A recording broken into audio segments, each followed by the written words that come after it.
예, 우리가 바울의 구원론에 대해서 우리가 살펴보고 있습니다. 이제 우리가 두 번째로 그 빌립보서 2장 12절에 나오는 두렵고 떨림으로 너희 구원을 이루라. 이 말이 구원의 취소를 의미하느냐? 절대 그렇지 않죠. 우리 그러면은 이 본문을 보기 전에 여러분 에베소서 1장 같이 한번 먼저 읽어볼 텐데요. 쉬운 성경으로 읽는 게 되게 재미있어요.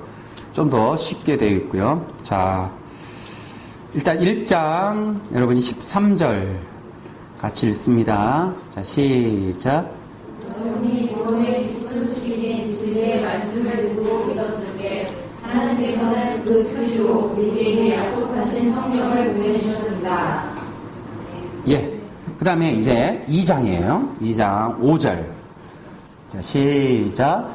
하나님의 뜻을 따르지 않아 영적으로 죽은 우리들에게 그리스도를 통하여 새 생명을 주신 것입니다. 여러분은 하나님의 은혜로 구원을 받았습니다. 이 부분.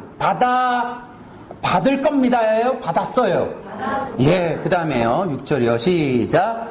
하나님은 우리를 그리스도와 함께 살리실 겁니까?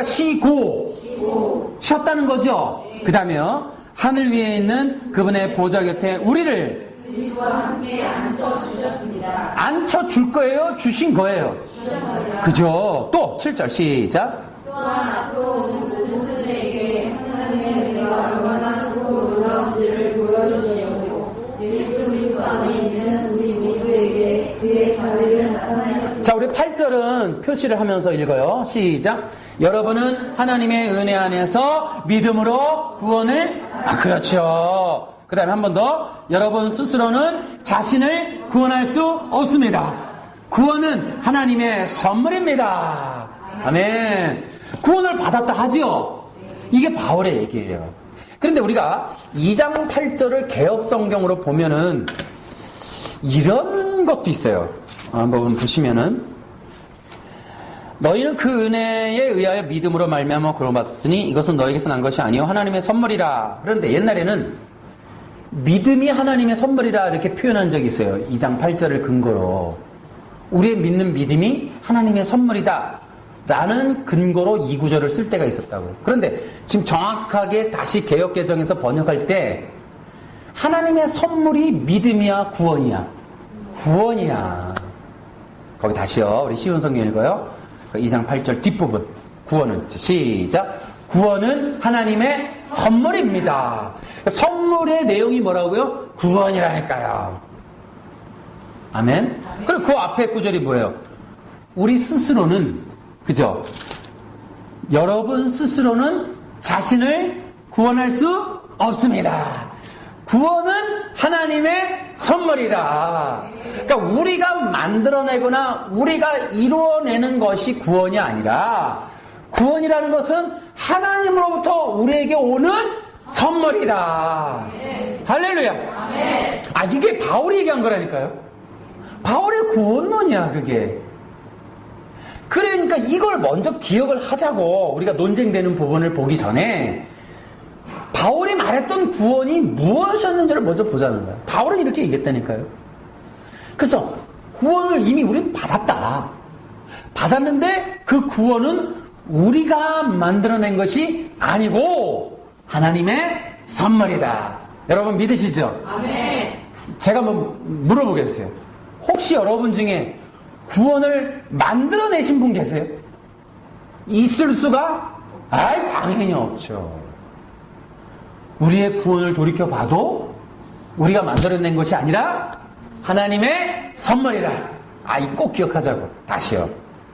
구원은 우리가 만들어내는 것이 아니라 우리가 이루는 것이 아니라 구원은 하나님의 선물입니다. 아멘. 이건 너무너무 귀한 거예요. 이것은 이분이 이렇게 말하니까 우리가 이걸 지지하자가 아니라 우리를 돌이켜보자니까요. 우리 스스로를 봐도 우리가 교회를 다니게 된 계기나 과정을 보세요. 하나님이 안 끌어주면 교회 스스로 올 사람이 어딨냐니까. 있을 수 없어요. 하나님이 다 도와주셔야 돼. 그게 바울의 얘기고 그것 때문에 우리가 구원받았으면 우리도 이 말씀 때문에 깨닫게 되는 거고 그것에 아멘하고 또한 감사하는 거야. 아이 맞아. 그렇게 두고 나면 이제 빌립보서 2장을 이제 그렇게 하고 나서 보면 오해되는 구절들이 있지만 한번 보자고. 그거를 염두에 두고 2장 보세요. 여러분 같이 봐요.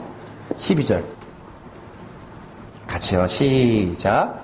사랑하는 형제 여러분, 순종하는 마음을 가지십시오.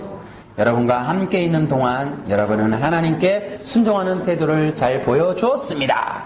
내가 곁에 없을 때 그렇게 하는 것이 더 아름답고 귀한 일입니다. 하나님이 주신 구원을 이루기 위해 열심히 노력하며 두려움과 떨림으로 늘 힘쓰시기. 한 절 더. 하나님께서는 여러분 안에서 하나님이 기뻐하시는 일을 할 수 있도록 돕고 계십니다.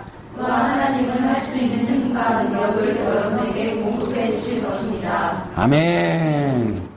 그러니까 이제 이분은 아까도 얘기했지만 바울의 구원론은 이미 우리가 받았지만 그러나 아직 천국에 가지 않은 우리들이 긴장감을 가지고 구원의 삶을 살자. 그러니까 이분은 뭐냐면은 이런 것도 있어요. 이 말의 뜻은 하나님이 주신 구원을 가졌다. 그러면 이제 끝났다. 그리고 안주하고 그냥 마냥 아무 일도 안 하고 사는 그런 삶은 성도에게 어울리지 않는다라는 거예요. 당연히 성도가 구원받았으면 그래서 이분이 어떤 분이 이렇게 해석하는데 이런 말을 써놨더라고. 그 말을 해석하면서 이렇게 해놨어요. 이렇게 구원을 받았지만 그 구원은 순종하는 신자의 삶을 통하여 성취되고 완성되어야 할 과제이다.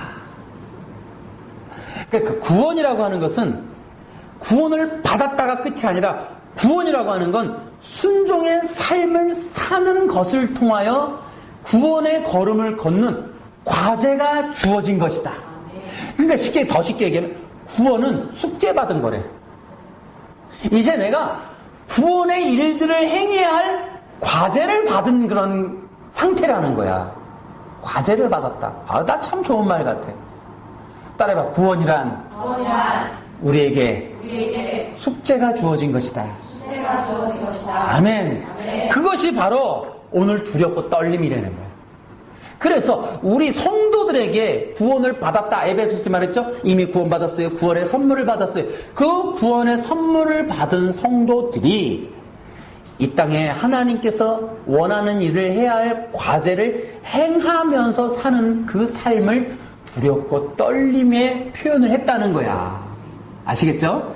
두렵고 떨림이라고 하는 것은 구원을 잃어버릴까봐 떠는 게 아니고 그것은 주님이 주신 그 구원의 일들을 잘 수행하기 위해서 긴장감을 가지는 모습, 성도들이 열심을 내는 모습, 최선을 다하는 모습을 그렇게 표현했다는 거예요. 과제를 수행하는 모습으로 두렵고 떨리게.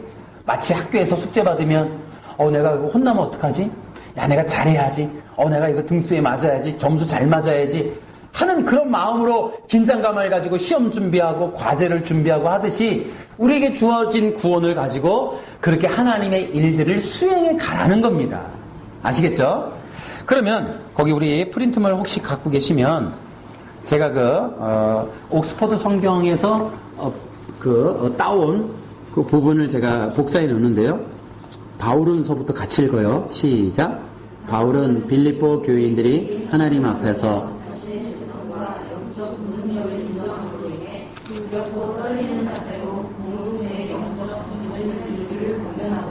아멘.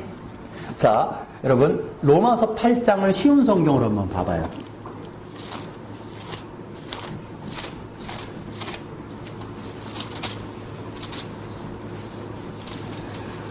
저는 로마서 8장을 보면서 두렵고 떨리는 긴장감이 이런 거겠구나라는 생각을 해봤어요. 자, 봐봐요.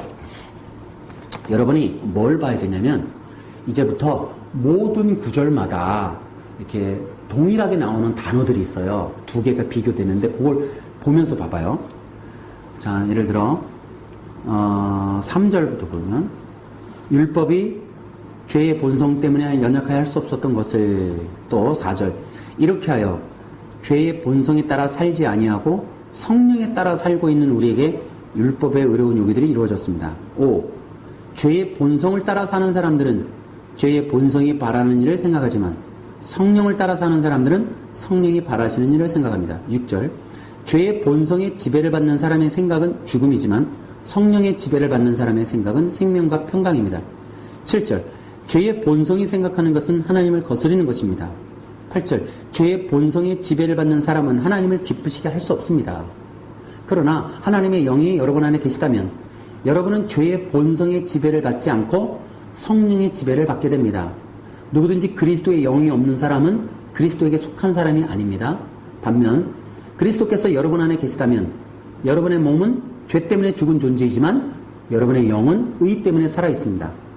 예수님을 죽은 사람들 가운데서 다시 살리신 분의 영이 여러분 안에 살아 계시면 여러분 안에 계신 그분의 영으로서 여러분의 죽을 몸도 살리실 것입니다. 그러므로 형제 여러분, 우리는 빚진 사람들입니다. 그러나 죄의 본성을 따라 살아야 하는 죄의 본성에 빚진 사람이 아닙니다. 13절 죄의 본성에 따라 산다면 여러분은 죽을 것입니다. 그러나 성령의 도우심을 받아 몸의 악한 일을 죽인다면 여러분은 살 것입니다. 14절 같이 시작. 왜냐하면 하나님의 영으로 인도받는 사람들은 누구나 하나님의 자녀이기 때문이다. 자, 15절이요. 긴장감을 가지고 시작. 여러분이 받은 성령은 여러분을 다시 두려움에 이르게 하는 노예로 만드는 영이 아니라 여러분을 하나님의 자녀가 되게 하는 영이십니다. 그래서 우리는 그 성령을 의지하여 아버지라고 부를 수 있는 것입니다. 아멘. 계속 반복돼 나오는 단어들이 있었죠. 죄의 본성과 성령, 때로는 그 분의 영, 하나님의 영, 이렇게 표현되어 있어요. 그래서 이렇게 우리가 성도인데 죄의 본성의 지배를 받으며 살 것이냐, 성령의 인도함 받으며 살 것이냐, 또 이 얘기가 갈라디아서 5장에 나오죠. 한번 가봐요. 갈라디아서 5장 가봐요. 16절 있죠. 그러므로 내가 말합니다. 성령을 따라 사십시오. 그러면 육체 욕망을 따라 살지 않게 될 것입니다. 찾아요, 얼른. 육체 욕망은 성령을 거스르고 성령이 바라시는 것은 육체 욕망을 거스릅니다. 이 둘이 서로 반대되는 것이므로 여러분의 욕망대로 살 수 없게 합니다. 여러분 시작. 성령께서 이끄시는 대로 살면 여러분이 율법 아래에 있지 않게 됩니다. 한 절 더. 육체가 하는 일은 분명합니다. 곧 음행과 더러움과 됐고요. 그 다음에 22절 시작. 그러나 성령의 열매는 사랑과 기쁨과 평화와 온유함과 자비와 착함과 성실과 공정한 절제입니다. 이런 것들을 금지할 율법이 없습니다. 그런 그리스도 예수께 속한 사람은 자기 육체를 정욕과 욕망과 함께 십자가에 못 박았습니다. 25절 밑줄 치면서 시작. 우리가 성령으로 새 생명을 얻었고 성령을 따라 살아야 합니다. 아멘. 이것이 두렵고 떨림의 표현이다. 이것이 두렵고 떨리는 그리스도인의 삶이다라는 거예요. 영적 삶. 육신적인 소욕의 삶과 성령의 소욕의 삶의 두 세력의 긴장 관계 속에 있는 우리들이 어떻게 하나님의 뜻을 이루며 그 성령의 인도함 받으며 살 수 있을까? 우리가 육체가 있기 때문에 죄의 본성대로 살 수도 있어요. 그러나 어떻게 이 땅에 사는 동안 죄의 본성의 지배를 받지 않고 그것을 떠나서 성령의 열매를 맺으며 살 것인가? 이건 굉장히 중요하다는 거예요. 자, 그러면 이 얘기예요. 하나는 구원을 우리가 이루는 게 아니고 하나님이 주시는 겁니다.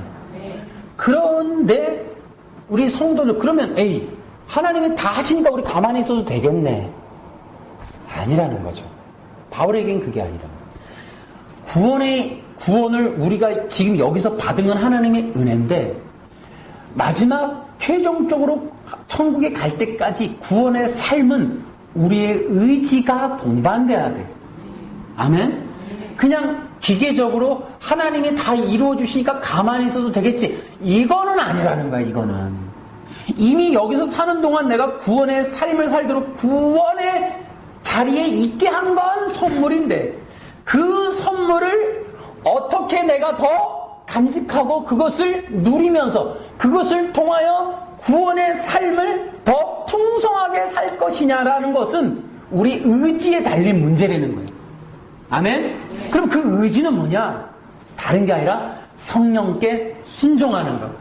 성령님께 순복하는 것. 성령의 인도하심을 받도록 성령님께 내 마음을 많이 열어드리는 것. 그것이 우리의 할 일인 거야. 그래서 거기서도 이제 이 빌립보서 2장에 가면 너희 안에 이 마음을 품으라 그러면서 두 가지. 겸손과 순종을 배우라는 거죠. 그러니까 우리가 살아갈 때 성령님께 어떻게 해야 돼요? 겸손하게 순종하면서. 할렐루야. 그것이 이 땅에서 두려움과 떨림으로 구원을 이루어가는 성도의 바른 모습이다. 아시겠죠? 그러니까 두렵고 떨림이라는 말은 그거 꼭 기억해야 돼요. 기계적으로 구원받아서 나는 이제 가만히 있으면 알아서 하나님이 하시겠지. 이 얘기가 결코 아니다. 선물로 받은 구원이라고 하는 뜻은 착각할 수 있단 말이지. 구원 선물 받았으니 이거 알아서 하시겠지. 난 가만히 있어도 난 구원이 완성될 거야. 이거는 절대 있을 수 없다. 그래서 바울이 구원론이 오직 믿음으로 된다라고 강조하면서도 자꾸 우리로 보면 구원의 취소로 오해될 만한 얘기들을 덧붙이는 건 바로 그것 때문이에요. 인간이기 때문에 믿음으로라니까 사람들이 악용한단 말이야. 가만히 있으면 되잖아. 하나님 다 하시잖아. 믿는다 그랬으니 난 믿음으로 다 끝났네. 난 이제 끝났다 구원. 나 완전히 끝났어. 이제 어떻게든지 난 천국 갈 거고 뭘 해도 돼. 내 마음대로 나 재밌는 거 이제부터 하고 살래. 이렇게 악용하는 모든 것을 끌어내기 위해서 믿음으로라고 하는 구원론을 강조해서 강력하게 세우지만 그 뒤에 성도가 구원 이후에 마지막 구원 받을 때까지 살아가는 과정은 전투하는 삶, 경기하는 삶, 일하는 삶 이런 걸로 정의를 해서 성도의 삶이란 구원받은 자의 진짜 구원받은 자의 모습은 마치 운동장에서 경기하는 사람처럼 그렇게 긴박감을 가지고 열심으로 살 것이다. 그러니까 구원받은 사람들의 삶의 목표는 성공이 아니라 상이라는 거야. 하나님께 받을 상. 그 목표 설정해주고 달려가라. 또 적군을 설정해주는 거야. 사탄. 그래서 영적 전쟁을 하면서 살아가라. 또 열매를 보여주면서 그렇게 농부가 그 열매를 거두는 것처럼 열심히 일어나며 살아가라.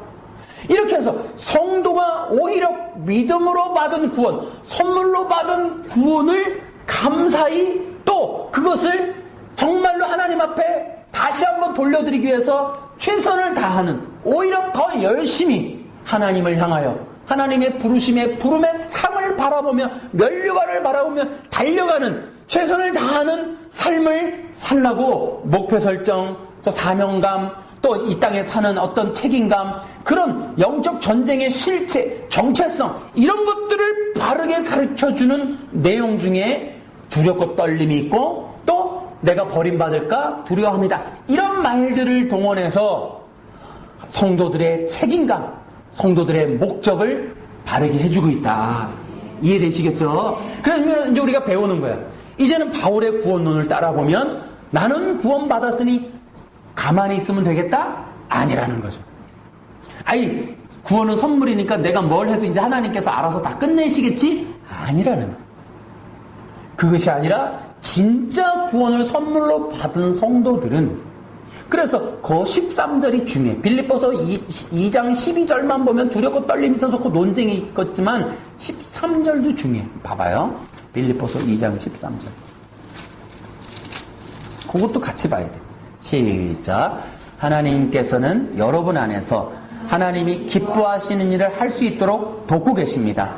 또한 하나님은 할 수 있는 힘과 능력을 여러분에게 공급해 주실 것입니다.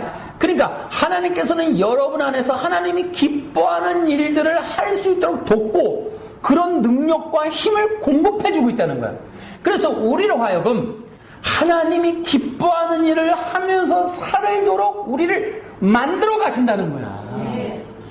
나 구원받았으니까 나는 이제 내 마음대로 살 거야. 내가 원하는 거, 그거 내가 즐기며 살 거야. 구원받은 자라면 이런 생각을 할 수 없다라는 거예요.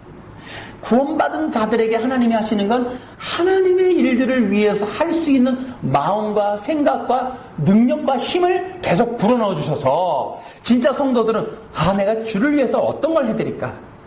내가 진짜 하나님을 위해서 무슨 일을 할까? 내가 하나님의 뜻을 따라서 어떻게 살까? 이걸 고민하게 한다는 거야.